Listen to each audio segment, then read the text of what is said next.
तो हेलो दोस्तों, आपका यूट्यूब एसएस के चैनल में स्वागत है। आज हम एक और आईपीओ के बारे में बात करेंगे, जिसका नाम है फैबटेक टेक्नोलॉजीज़। तो इसके बारे में जानने से पहले सबसे ज़्यादा इसकी डेट्स को इम्पोर्टेंट है, वो आप ध्यान रखना। डेट क्या है? तो 29 तारीख को ये निकला है और 1 तारीख तक लास्ट डेट है। मतलब 1 तारीख तक आपका अप्लाई कर देना, पेमेंट हो जाना चाहिए। तो सबसे पहले हम जानते हैं कि इसके बारे में बेसिक इन्फॉर्मेशन कि सबसे पहले इसके बारे में हम बेसिक इन्फॉर्मेशन जानेंगे। तो पैसा लगभग एक अनुमानित मान के चलो आप 14,500 के करीब आपके इन्वेस्टमेंट होंगे। तो ये 15,000 से कम ही होता है। नॉर्मल जो आईपीओ होते हैं, एसएमई की बात अलग है, उसमें पैसे ज़्यादा लगते हैं। तो इसमें आपको 15,000 से कम ही लगेगा, ये एक अनुमानित है। तो 14,500 के आसपास आप अंदाज़न ले करके चलो।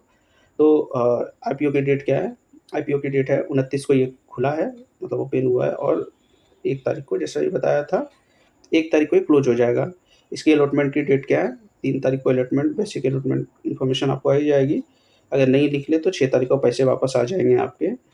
और अगर अगर अलॉटमेंट हो गया तो ये आपको 6 तारीख तक सब कुछ हो जाएँगे और क्रेडिट आ जाएगा आपके डीमैट में। 6 तारीख को आ जाएँगे, 7 तारीख को लिस्टिंग होते ही ये आपके डीमैट में दिखना शुरू हो जाएगा ये। सबसे इम्पोर्टेंट चीज़ है दोस्त, ये आप ध्यान रखना कि ये 1 तारीख का तो डेट है, बट 1 तारीख को कितने बजे तक का हो जाना चाहिए आपका? सबसे ज़्यादा इम्पोर्टेंट ये देखो, ग्रीन कलर से है। 1 अक्टूबर को 5 बजे तक ये जो 5 बजे तक है, 5 बजे तक आपका पेमेंट चला जाना चाहिए। मतलब अप्लाई करने के बाद पेमेंट जो यूपीआई या जैसे भी आप करते हो, वो पेमेंट आपका हो जाना चाहिए 5 बजे तक। 5 बजे के पहले ही मानो आप 4:59 तक मान लो इवनिंग के, उसके बाद फिर नहीं हो पाएगा। तो मिस ना हो, इसलिए आपको टाइम का बहुत ज़्यादा ध्यान रखना है। अब हम चलते हैं इसके कुछ और इन्फॉर्मेशन पॉइंट है जो हम डिस्कस कर लेते हैं जैसे ये आप इग्नोर करो। ये देखो, ये 75 है, लॉट साइज़ 75 का है। तो अगर आप इस आईपीओ में अप्लाई करते हो तो आपको एक बार में 75 शेयर मिलेंगे। इससे कम नहीं कर सकते आप, मिनिमम 75 शेयर ही लेने पड़ेंगे। इशू साइज़ इनका 230 है और प्राइस बैंड लगभग ये है, 100 अनुमानित एक है, 181 से 191 के बीच में होना चाहिए। तो इसके बारे में ये बात करें, रिटेलर को एक लोट अभी जो बताया था 75 शेयर का होता है और इसके लिए पैसे लगभग 14,500 के आसपास लगेंगे। ये कैटेगरीज होती है इनकी एप्लीकेंट की, मतलब जो अप्लाई करते हैं, जिसमें एचएनआई है, स्मॉल और बिग, और इनके लिए सबके लिए अलग अलग शेयर्स का क्वांटिटी या लॉट आप बोल सकते हैं, या अमाउंट अलग अलग होता है। इनके लिए रिजर्वेशन भी है, एंकर है, क्यूआईबी, एनआईबी, और ये रिटेलर, और ये एम्प्लॉय भी है यहाँ पर। तो इनको अलग से मिलेगा। ये एम्प्लॉय के लिए 0.46% जो है, ये एम्प्लॉय के लिए रिजर्व है। 35% जो है, ये रिटेलर के लिए किया गया है। 42 लाख शेयर रिटेलर के लिए किया गया है। बाकी ज़्यादा इन्फॉर्मेशन अगर आपको जानना है कि एंकर क्या होता है, क्यूआईबी क्या होता है, तो यूट्यूब पे बहुत सारी वीडियो है, आप देख सकते हो। बट ये ज़्यादा इम्पोर्टेंट बहुत ज़्यादा नहीं है। आपको एक मोटा-मोटा एक अंदाज़ा होना चाहिए कि इसमें क्या-क्या है, कौन-कौन पार्टिसिपेंट्स हैं। अब हम बात करते हैं कि फेबटेक करती क्या है और क्या है ये। तो फेबटेक फेबटेक की अगर हम बात करें तो world leader, delivery start to finish, Turkish engineering solution की कंपनी है for pharmaceutical biotech health care companies. मतलब pharma technologies, biotech health care से रिलेटेड इंजीनियरिंग सॉल्यूशंस प्रोवाइड करती है कंपनी। ग्रोइंग सेक्टर है, हेल्थ केयर अच्छा सेक्टर है और उसमें टेक्नोलॉजी भी है। तो काम इनका अच्छा है। Affordable access, medical affordable access, ये अच्छा है इनका। सो इनका ऑफिस अगर हम जान लें तो इनकी रजिस्टर्ड ऑफिस जो है मुंबई में ही है, विराटाशाही रोड पे, और कॉर्पोरेट ऑफिस भी मुंबई में ही है, एमआईडीसी सेंट्रल रोड, अंधेरी ईस्ट पे। तो ये एक बेसिक इन्फॉर्मेशन है कंपनी के बारे में, कंपनी करती क्या है और कहाँ इनका ऑफिस है। अब हम नेक्स्ट बात करेंगे जो इम्पोर्टेंट है, जो मैं सजेस्ट करूँगा हर इन्वेस्टर को ये ज़रूर देखना चाहिए, केपीआईज़।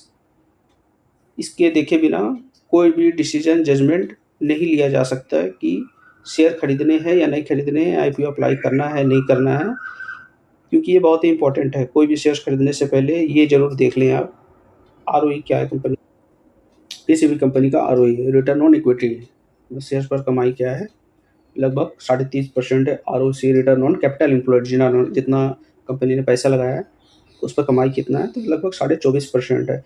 इबिटा मार्जिन मतलब टैक्स के पहले का प्रॉफिट, और टैक्स और डेप्रिसिएशन के पहले का प्रॉफिट 14% है। और टैक्स के बाद का प्रॉफिट इनका यानी फाइनल प्रॉफिट 1383 है। डेब्ट टू इक्विटी कंपनी कंपनी के ऊपर लोन कितना है, तो 0 इनकी पूंजी का 0.32 है। ईपीएस ठीक है, ये सब चीज़ें देख लो। नेटवर्थ आपका ये हो गया, नेटवर्थ ये है, और नेट वैल्यू एसेट्स वैल्यू ये है इसका।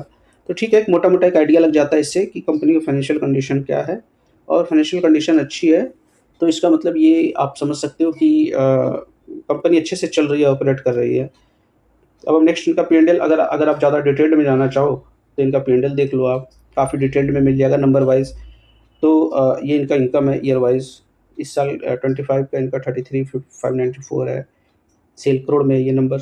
उसके बाद फिर 23 था, उसका 19 है। तो आप देख लो ईयर वाइज ग्रो कर रहा है इनका सेल्स, टोटल इनकम मतलब टोटल सेल्स, और सेल्स इनका ईयर वाइज ग्रो कर रहा है काफ़ी, लगभग 40 to 50% आप मान सकते हो। 40 to 50% रफली 24 to 25 में है, और लगभग 25-30% जो है इसमें है आपके, सॉरी 15% के करीब 23 to 24 में। मतलब कंपनी की सेल्स दिन पर दिन ग्रो कर रही है। अगर हम प्रॉफिट की बात करें, टोटल प्रॉफिट, तो ये भी ईयर वाइज बढ़ ही रहा है। मतलब कंपनी ग्रोइंग है और कमाई हो रही है इनकी ठीक ठाक। सो ठीक है, अगर उसके बाद अगर हम देख लें इनका बैलेंस शीट, और डिटेल में जाना है कंपनी के पास कितनी संपत्ति है, तो उसके लिए बैलेंस शीट रेफर कर सकते हो। तो इसमें आप देख लो टोटल एसेट्स ये है इनका, ये लाइबिलिटीज़ मतलब देना कितना है कंपनी को, इनके पास में इक्विटी क्या है, इक्विटी के बाद में कितने सरप्लस है, मतलब पैसे कितने हैं। तो ये एक मोटा मोटा ये डिटेल्ड अगर आप समझने में दिक्कत हो रही है तो आप मोटा मोटा आप एक बार ये ज़रूर रेफ़र करना, ये बहुत ही इम्पोर्टेंट है। ये आपको एक मोटा मोटा आइडिया देगा, अगर आप ये नहीं देखोगे तो फिर दिक्कत है। ये बहुत इम्पोर्टेंट है, आईपीओ के लिए नहीं, आईपीओ के अलावा भी अगर आप कोई शेयर खरीदते हो तो उसके लिए भी ये देखना बहुत इम्पोर्टेंट है। इसके लिए कोई फाइनेंस की बहुत ज़्यादा समझ ज़रूरी नहीं है। आप एक मोटा-मोटा आपको एक मोटा-मोटा आइडिया लग जाता है कि कंपनी फाइनेंशियल कैसे है। फाइनेंशियल मतलब कंपनी की वित्तीय हालत कैसी है। क्योंकि बिना आप एक अंदाज़ा लगाओ, आप उस इंसान को उधार दोगे या ₹1 भी दोगे जिनकी पैसे की हालत अच्छी नहीं है, जिनकी कमाई अच्छी ना हो, या जिनकी अ, नेट वर्थ टोटल एसेट्स नहीं हो, उनको आप नहीं दोगे। तो उनके वैल्यूएशन के हिसाब से उनको पैसे दोगे आप। तो इसलिए ये सब चीज़ें देखनी ज़रूरी है फाइनेंशियल्स को। बहुत टेक्निकल नॉलेज नहीं है तो भी मोटा-मोटा आप देख सकते हो ताकि एक अंदाज़ा तो लगे। गैम्बलिंग करने के बजाय आप सीखने और समझने की कोशिश करो, तो लंबे रन में आपको ये फ़ायदा देगा। और थोड़ी बहुत समझ होनी चाहिए कि क्या देखना चाहिए, क्यों देखना चाहिए, इसके पीछे का रीज़न क्या है। सो दोस्तों ये था, सॉरी, ये फेबटेक के बारे में था। ये फेबटेक की सारी इन्फॉर्मेशन मिल गई आपको।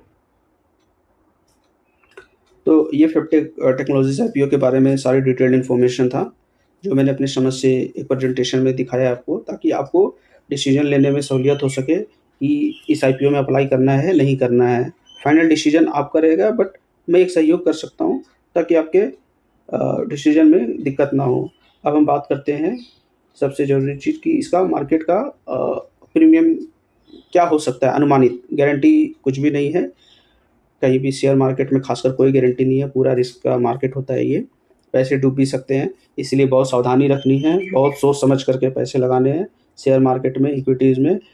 तो इसलिए आपको सीखना समझना भी थोड़ा ज़रूरी है, और किसी के सजेशन पर ना जाएँ, अपने बुद्धि और दिमाग का इस्तेमाल करके ही अप्लाई करें। बट एक अंदाज़ा और हेल्प आपको दिया जा सकता है या मिल सकता है दूसरों की तरफ से,